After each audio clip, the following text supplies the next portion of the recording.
You're listening to Music Tectonics.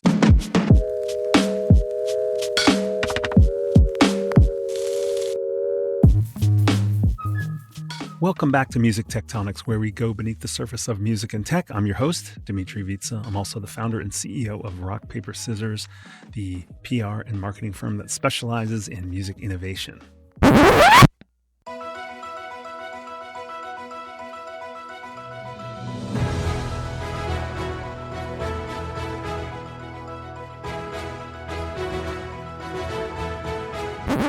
Rock, paper, scanner.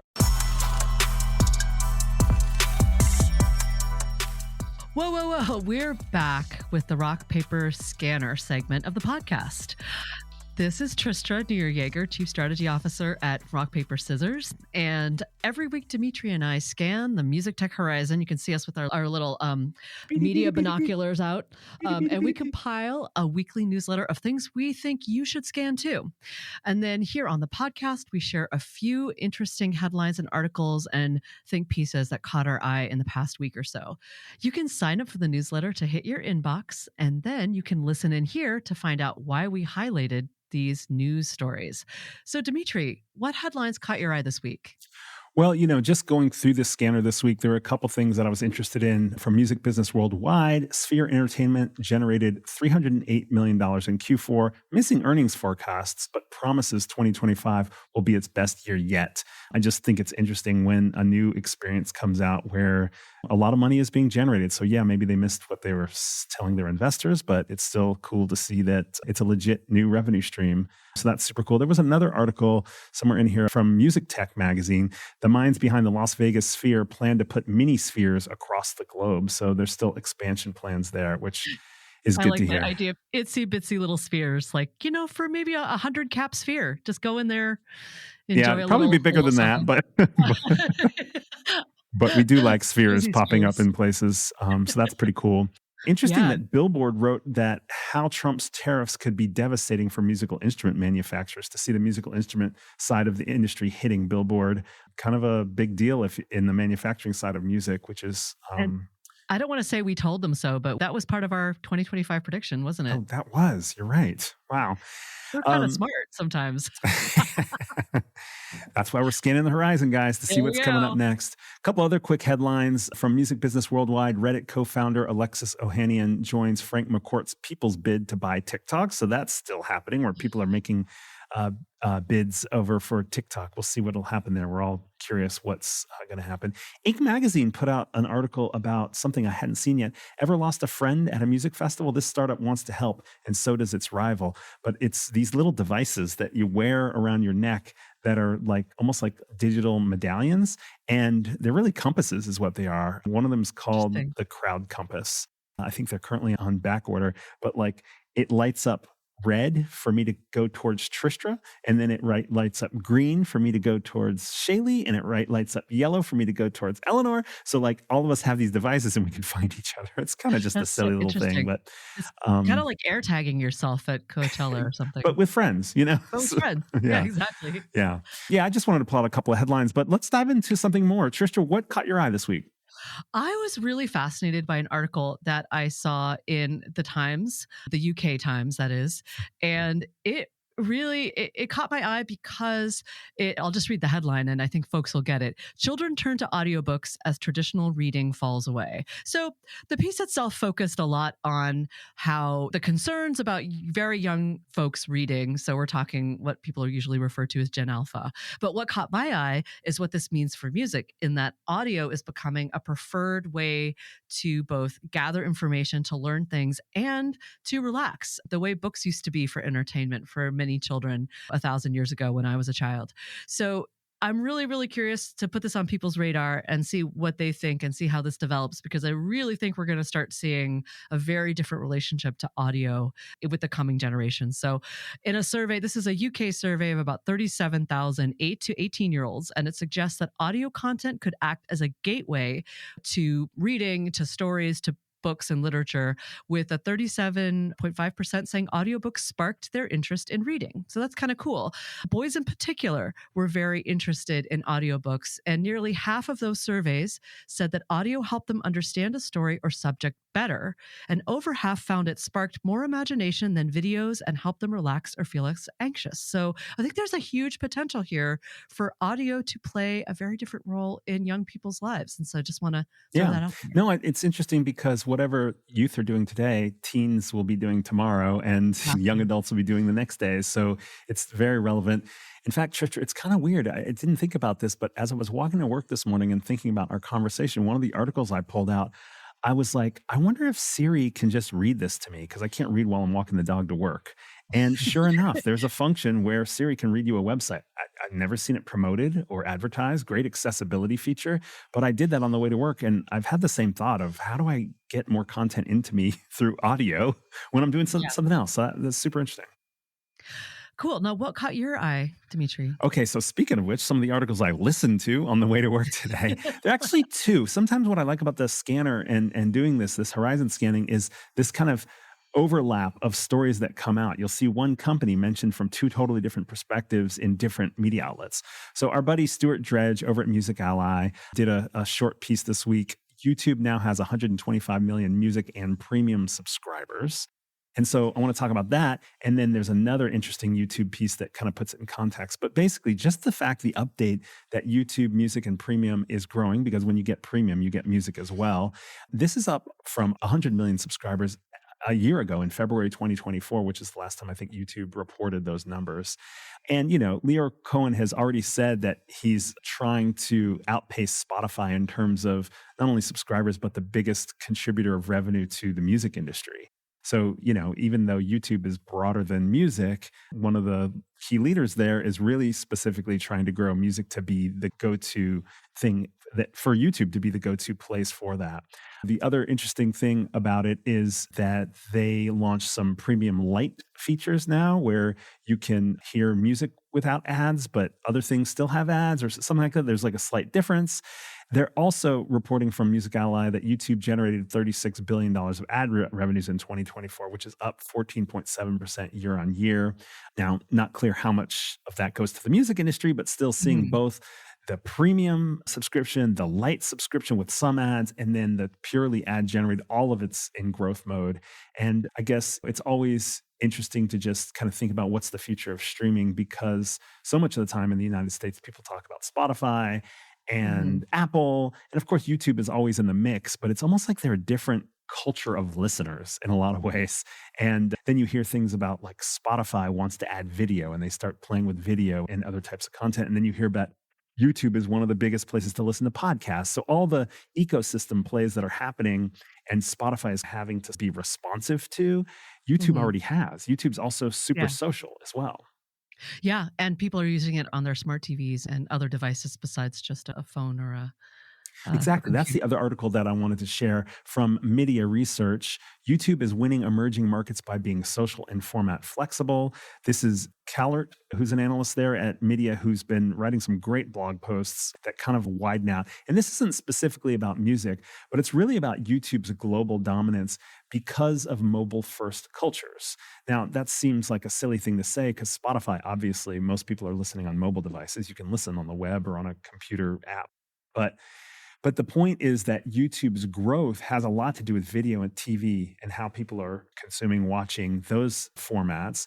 And if you look at places like India or Latin America or Africa, there's a lot of places where the whole PC computer got skipped completely, or even the proliferation of mobile phones, smartphones has just been wider than even televisions. So you have a lot of people whose first experience of connected internet media is through mobile devices. And so YouTube in places like India where film and music are tied together, there's actually people in India, taxi cab drivers will have actual tablets to listen to / watch music or entertain riders and so forth. It's that mobile first aspect that's giving YouTube dominance worldwide, not specifically with music, but with video. Overall, you also have the whole social component that traditionally in traditional media enterprises in the West, they didn't want to make it social and interactive necessarily. And YouTube is starting to take up more and more space on the video, film, television front because there's a social component, there's a user-generated component. So she talks in the article sort of about this, I don't know whether it's a vertical or horizontal integration. It's some kind of experience integration that takes away the fragmentation that you see in, say, Spotify versus social media. So YouTube is competing with Spotify for music, but they're also competing with Instagram and Facebook for social. But that means that if you have kind of an interest in that social interactivity, you can go to YouTube, watch TV, watch film, watch user-generated video, creator content, and listen to music. And when you listen to music, you can get live videos and alternate takes and so forth, the kind of thing that maybe Spotify doesn't want to put bandwidth into, but as a UGC platform, YouTube can allow for. Amazing. Yeah, I think there's another interesting point, which is the emerging market question and what different markets need. We just heard from Sir Lucian Grange in a recent earnings call that UMG really has their sights set on emerging markets. And yet there's already so much going on. I'm kind of curious exactly what that strategy is going to entail. I mean, obviously UMG has a lot of resources to pour into various strategies. But one interesting piece I think that highlights how a deep understanding of a local market can really make a difference in terms of success was by Janko Rutgers in Fast Company. And the header is How Audiomack Became an Unlikely Spotify Competitor. And the how is by focusing very specifically on African artists and regional content that was meaningful to listeners there. And so it's a great piece. Janko is an amazing writer. Subscribe to his newsletter, Low Pass. It's one of my favorite industry newsletters because a lot of Hannah and Midia's writing, it spans the whole gamut of entertainment and text. It's really, really exciting to see that you can have a technology and format strategy like YouTube does, or you can have a very deep content strategy. And both That's of a those really can be great really point. effective. I mean, that's what's happening with a lot of the streaming services, at least in the West, is they all have the same content. So then it becomes like a market share grab or an ecosystem play, but it's not about the content necessarily. Whereas Audiomack, by being global and having that global influence, as well as playing a little bit with the user interface in a way that's unique from some of the other platforms, they're able to kind of grow entirely new ways and eventually probably take over features that are useful in, say, West Africa, where they're really popular, and bring it to the Western and Northern parts of the world as well. Yeah, kind of like what a lot of the innovation and things like e-commerce in China have finally seeped into the way Western consumers buy stuff online. So totally. All right, awesome. Well, thanks so much for diving into these headlines with me, Dmitri. Yes. Shall we get back to the show? Yeah, this was great. Let's do it. Thanks, Trisha. Have you registered for our March seismic activity? Join us online March 26th at 10 a.m. Pacific, 1 p.m. Eastern, 5 p.m. UK time for Permission to Pick My Brain. Ask Me Anything. We'll be joined by music tech experts Vicky Nauman, Hazel Savage, and Cliff Flue for an hour of open conversation. Bring your questions and get ready to come on camera. Head over to musictectonics.com to register now and learn more about our free monthly online event series. Now for our feature interview.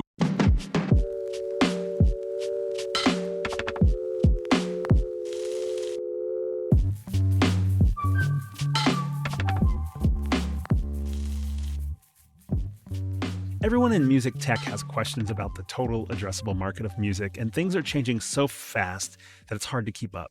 There's one person who has their finger on the pulse of the value of music. Will Page is the author of the book Tarzan Economics, now in paperback under the title Pivot. As the former chief economist of Spotify and PRS for music, Will pioneered rockonomics, mixing his passion for music with his expertise in economics. He's lifted the lid on how new media platforms like Twitch and SoundCloud have changed the game by changing the rules, and shined a spotlight on glocalization, showing how and why local artists singing in their mother tongues are topping the charts on global streaming platforms. At Spotify, Will launched his ongoing and widely anticipated annual report on the global value of music copyright. He co-hosts the Bubble Trouble podcast, and he's a regular contributor to BBC, Financial Times, and The Economist. Will Page, welcome back to Music Tectonics. Like a boomerang, it's great to be back. Nice. So I'm going to dive right in. Last November, you published an article called Music Smashes Box Office Records. Global value of music copyright soars to $45.5 billion, now worth more than cinema. Will, how big of a deal is this? It's a big deal. I mean, let's just deal with the number first of all. 45.5 is a number that's closer to 50 than it is 40. And if you go back to when I first published this annual study, a passion project of mine, the answer was 25 billion. Wow. So I reckon that when I go back into my Batcave this October to perform that calculation, we'll be talking about an industry that has doubled within a decade. Let's repeat that, doubled within a decade. What other media format could claim that? So it's a big number, it's getting bigger, and it's twice as big as it used to be. Well, it seems like the music industry has just gotten into the habit of a doom and gloom scenario, but you're kind of saying, hey guys, wake up. I am. I want to turn those frowns upside down. So let's just be clear. If we go back to pre-pandemic 2019, and I was to say to you, hey, I think music could overtake cinema, you'd ask, Will, you're taking a stupid pill. What are you smoking? Back then, cinema was 33% bigger than music. 41.9 billion to the global box office, just 31.6 billion to the music industry. But then look at what's happened. Lockdown came, the pandemic whacked cinema, and it's really struggled to recover. And it's striking to think that in 2023, just 4 years later, the length of time it takes to do a Scottish honours degree, cinema sits at a low 33.2 billion, and music, as you just pointed out, has topped 45.5 billion. So music is now 38% bigger than cinema. And what I really wanted to do here was just two things. One, to correct those Wall Street charts. And you've seen them and your audience knows about them, where they say, here's the value of all the media verticals in the world. And gaming is up here, cinema is up here, video streaming, and down, down, down, down, down. And music is always last. Music is a sick man of media. Music is a laughing stock at media. Time out. No one's laughing at music anymore. We used to be the sick man, but now we're at the front of the pack. In fact, I would argue we're actually moving towards the leaders. Make no mistake, Dmitri, Tectonic's audience, it's boom time in music. Overtaking cinema, and we could overtake a few other verticals on the way up there too. Second point, just real quick, what does this shift in cinema mean? Dmitri used to spend 2 hours in front of the silver screen. Now he spends 2 hours on the sofa with popcorn watching Netflix dramas. Interestingly, what that means is that music benefits. And I'll keep this super simple. Cinema pays less to copyright than Netflix does. They pay less tariffs, they use less rights, and they've got less viewers. To stress this point out, Netflix pays higher tariffs, twice that of cinema, 3 times that of cinema. It uses more rights, performing, mechanical, and sync, and it has more subscribers. So forget the music industry for a second and focus on chapter 2 of my book, The Attention Economy.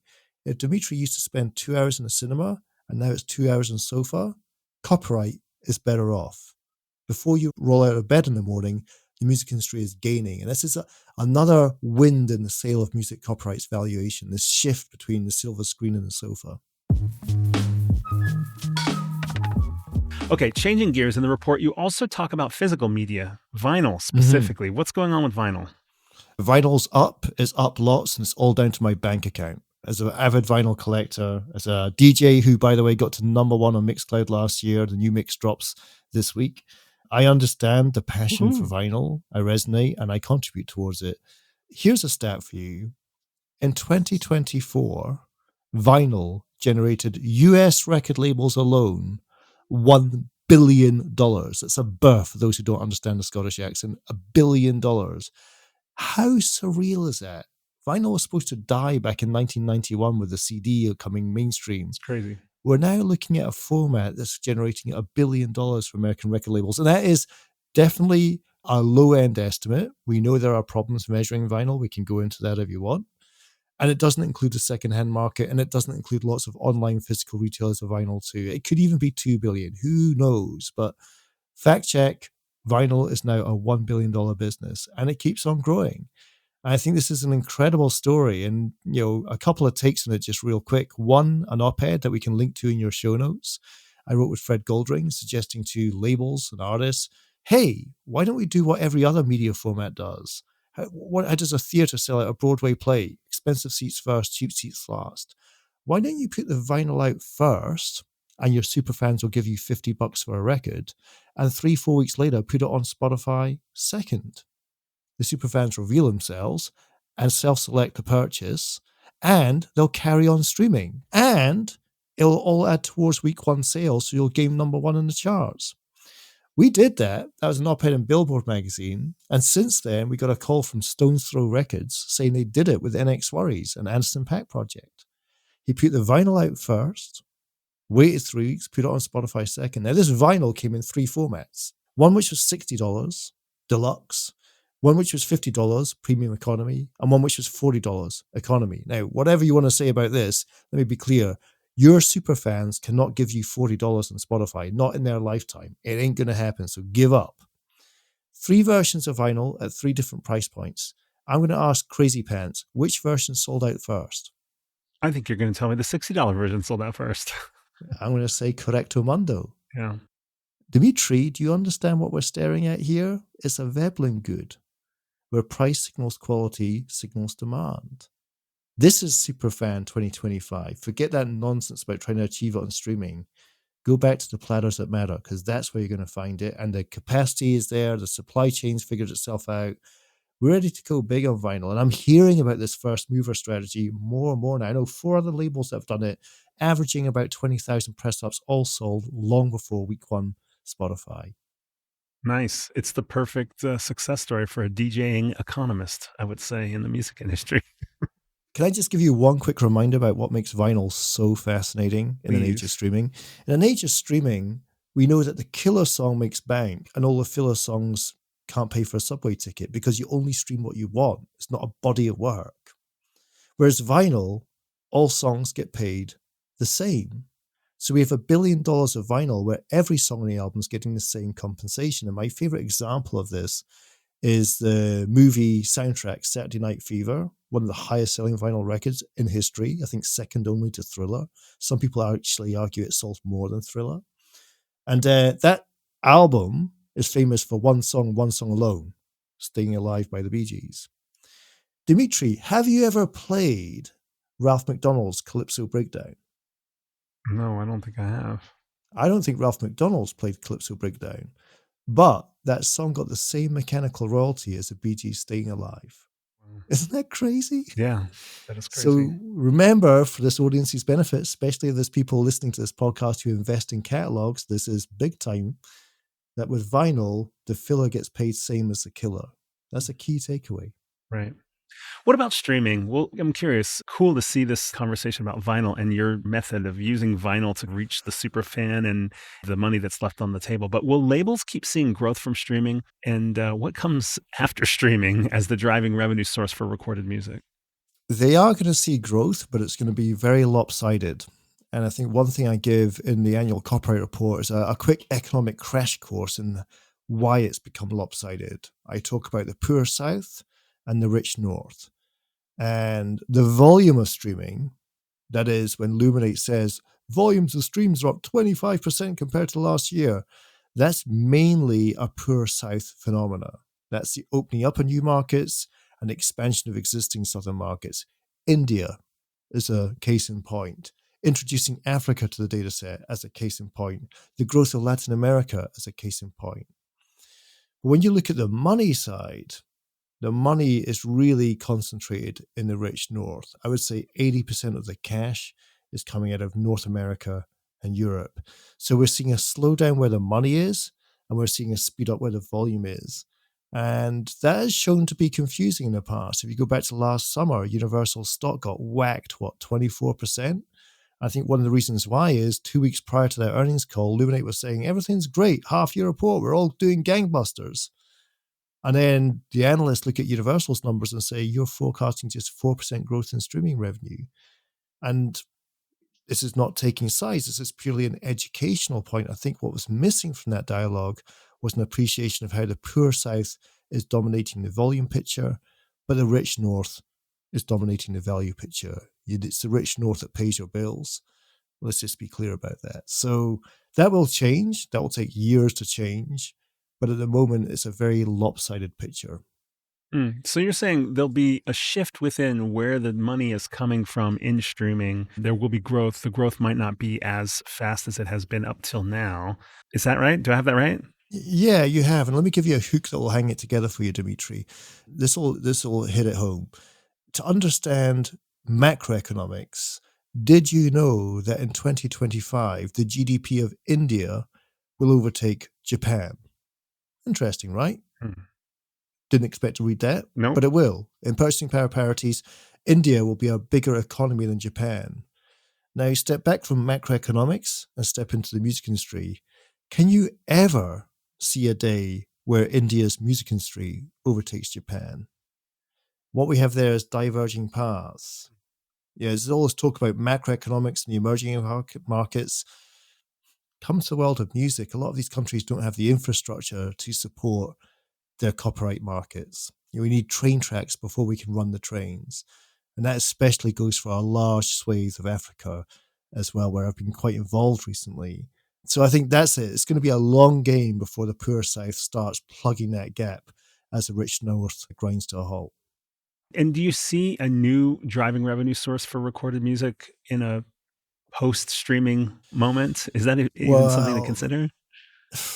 During lockdown, we had a lot of post-Spotify claims at the metaverse. Do you remember that? Yeah, I do. Hyperbole. I was there. But to quote Richard Kramer's podcast about bubble trouble, that was a definite case in point. I remember McKinsey wrote a report saying that the metaverse would be worth $5 trillion, worth more than the GDP of Japan in 5 years. How's that forecast coming? How many people do we see wearing clunky headsets with half-hearted impacts? Not a lot. NFTs, that came and gone as well. I think it's not necessarily pointing to a revenue source, Dmitri. I think what we're going to see in the next chapter, and it's not particularly revelationary, it's not particularly new, but it's going to be in the CRM systems, which would send your audience to sleep, customer relationship management systems. But think about it. We're seeing artists en masse migrate away from labels towards owning their own CRM systems. Oasis with OpenStage. Lalo's another hot contender for a company in this space as well. These artists have millions of people in their own CRM systems, and they can communicate to them directly. And I think as artists start building out CRM systems of their own, it questions a large part what the label does. In a good way, labels can become more efficient. Perhaps marketing is better served by the artist directly on behalf of the label. That can be very amicable and win-win. They can grow each other's gardens here. But imagine what the artist can do if you have millions of people in an efficient, state-of-the-art CRM system where if you want to send an email, it goes now. If you want to do ticketing, it goes now. I think the post-Spotify economy is about artists marketing to their own fans, artists speaking to their own fans directly. I think that's going to be I think it's already a bigger thing than people give it credit for. Bad Bunny's just gone to OpenStage, for example.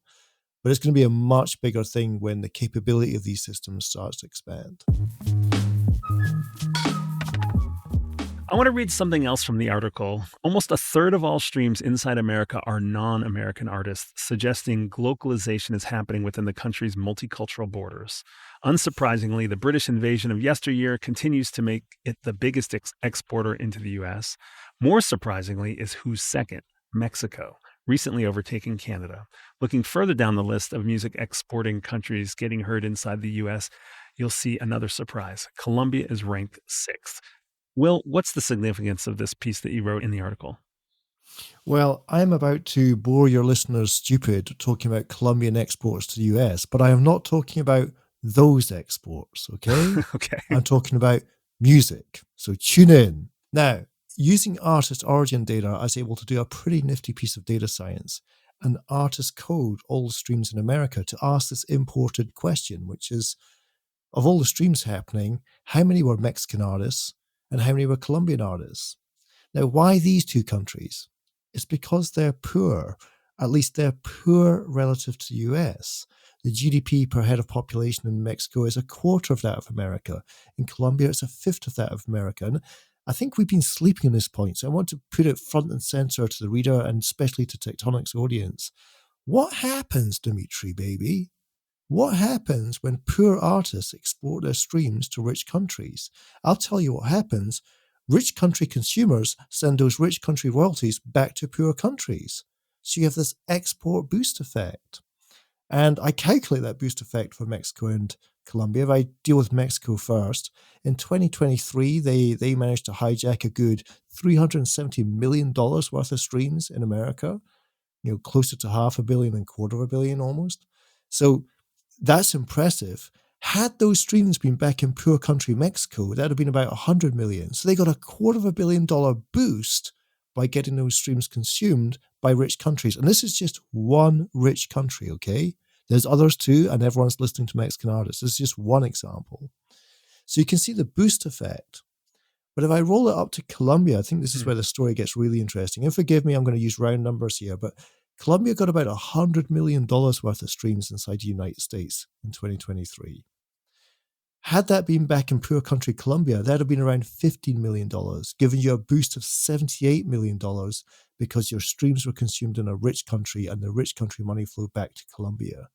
Now, what makes that interesting, Dmitri, is that means the value of exports to America alone, the net boost effect of exporting those streams to America alone, is worth more than the entire Colombian music industry. Isn't that crazy? Colombia sees America as being worth more than themselves. What would it say to Canada? What's it going to say to Sweden? J Balvin is sitting there in Bogota watching these rich country checks pour into a poor country like Colombia. And I think it's not to say make the world a better place, which is what every tech company likes to say, but streaming, you could argue, is helping alleviate poverty. Yeah, I could see a lot of shifting over time in those countries as that revenue comes in and transforms that music industry in each local places. Let's just kick it across the map just briefly. Let's look at Nigeria. I talk about there being 4 export countries in the world. America, obvious. Britain, thankfully, still just. Sweden, intuitively, the great songwriters of Sweden. And South Korea. Why can't a country like Nigeria be the 5th? Why can't an artist like Ira Star, who's 22 years old, who's watching her streams get to America? What happens when those rich country streams flow back to Lagos? We need to be picking up on these trends. If we want to be hip to change, we've got to be following this.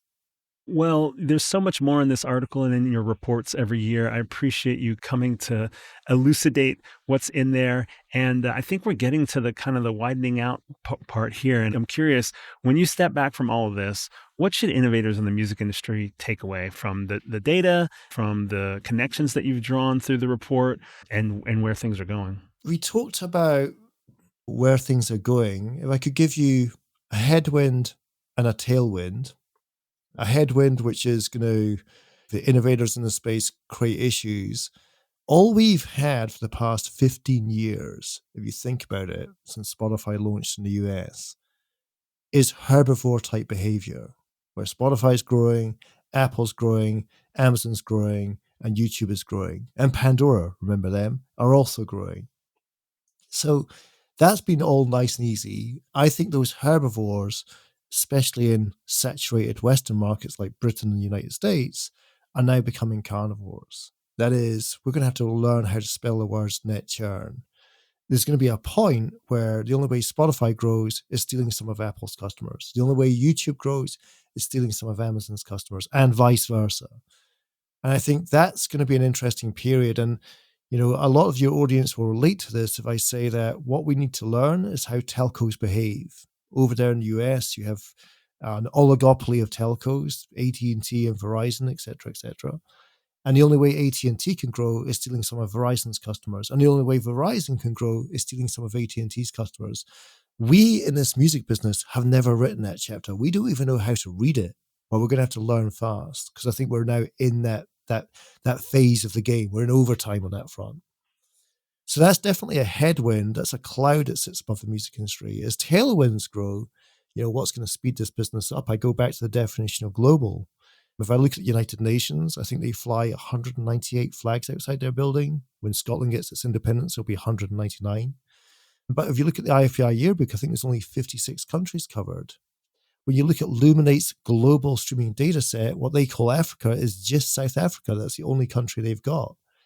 The point I'm trying to make here is the blanket isn't covering all of the bed. Our coverage of the global music market is insufficient and incomplete. That's cool. I'm fine with that because we're going to get better at it. My work, the work of the IFPI, who are doing a ton of effort in this space, Luminate are constantly trying to improve their game as well. We'll get there, but just to be clear, what we call a global music industry is a partial story.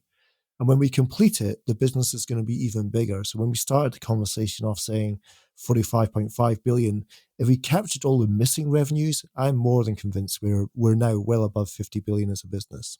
Nice. Well, this has been great. Thank you so much for diving into this. There's so much more we could be talking about. There's more in the article, which our listeners can check out at pivotaleconomics.com, as well as finding out about your paperback version of your book now called Pivot and keeping up with what you're up to. This has been great. Thanks so much for joining us again on Music Tectonics. Thank you, Dmitri. And hopefully I speak at one of your conferences soon. Yeah, we'd love to see you. Now give me a PR tip. Hi, this is Emily McGee, publicist at Rock, Paper, Scissors. My strategy of the week for you is to embrace the unexpected. We all know that in life in general, things will not always go according to your best laid plans. The real test isn't whether you avoid mistakes, it's how you respond when they happen.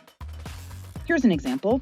I used to lose sleep the night before embargoes lifted on announcements for clients. Even if everything leading up to that embargo lift went well and I had all of the publications confirming they were going to run that news, I would still dread the moment because, oh my gosh, what if nothing happens and the news doesn't get picked up anywhere? And here's the thing. Sometimes things don't land the way you expect them to. And when that happens, you do have a couple of choices. You could panic and avoid the problem, maybe take a little stress nap and make it like a tomorrow problem.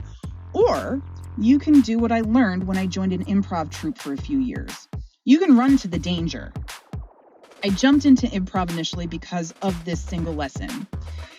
In improv, it's not a matter of if you screw up, it's what you do when it happens.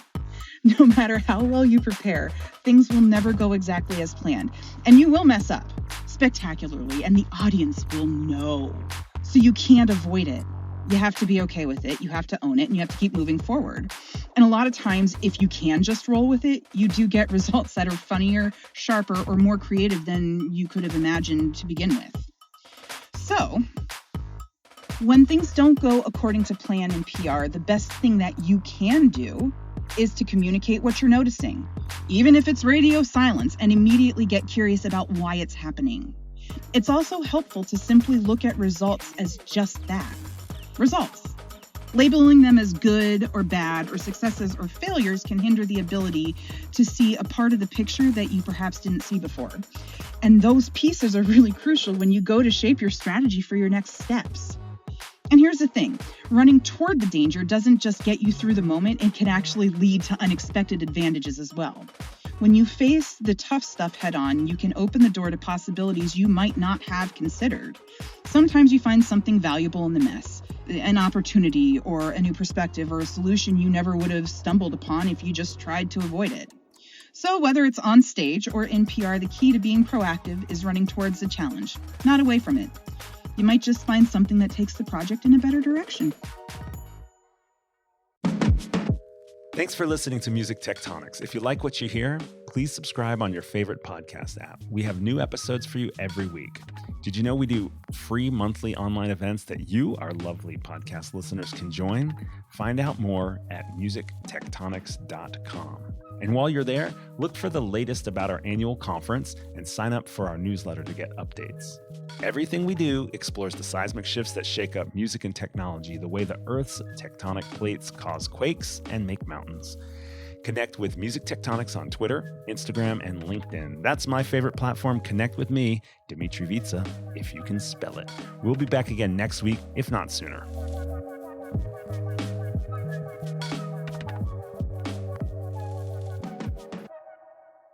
You're listening to Music Tectonics.